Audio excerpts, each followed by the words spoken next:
Happy birthday to you. Happy birthday to you. Beep beep. Ole. Beep beep. Ole.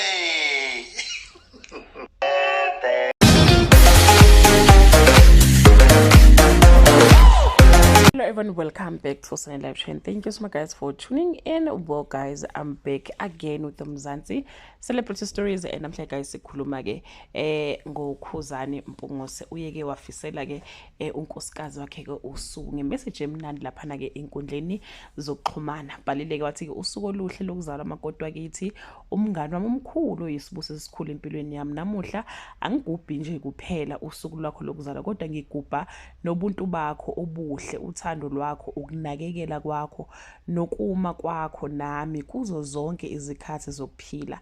Ngiyabonga ngokuba inkosikazi enothando, umama omuhle oqotho, ube yinsika yomndeni wethu, umthandazo wethu kanye nokukhanya ekhaya lakithi. Ngifisa sengathi uNkulunkulu angakwandisela iminyaka eminingi yokuphila, akuphe impilo enhle, injabulo, ukuthula nenhlanhla kukho konke okwenzayo.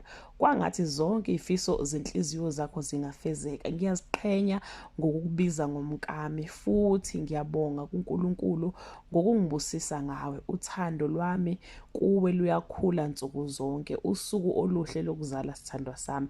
Kwangathi lo nyaka omusha empilweni yakho ungagcwala izibusiso, uthando, impumelelo nenjabulo engapheli. Ngikuthanda namuhla, kusasa naphakade. Base ke beyamfisela ke nabantu bakithi ke unkosikazi ke wakuKhuba. Well guys, unkosikazi wakhe akusiyena nje umuntu ke ongamthola ku social media, kwathiwa nje kwa WhatsApp akanawo, njengoba akahlangana into so social media. Angeke uzuthole ngisho ipage lakhe ku Facebook, bathi nje akahlangana nje indaba zo social media sidalo. So umuntu nje o very private, ophila impilo yakhe ke ngendlela yakhe engajwayelwe ke abantu. Uye wamposta ke bakithi unkosikazi wakhe. Ngizokhumbula guys ukuthi ke bashade last year ngoDecember, kushuthi nje sibezoqeda unyaka ke beshadile, and banabantwana ke ababili babafana. I'm not sure ukuthi babili noma bathathu, nobona nalomunye, kodwa ngicabanga ukuthi abantwana babawu2 babafana. Kodwa ke uKhuzani unezingane ke eziningi, angazi ukuthi ingane zakhe ke zingaki, ngoba inyanga nenyanga uyaposta bakithi uKhuba athi happy birthday mfana wami, happy birthday ntombazane yami, happy birthday. Uhleze nje posta nibabuza ukuthi hayibo Khuba kanti zingaki izingane zakho? Akazi ke azaphumela obala bakithi asho ukuthi zingaki izingane zakhe.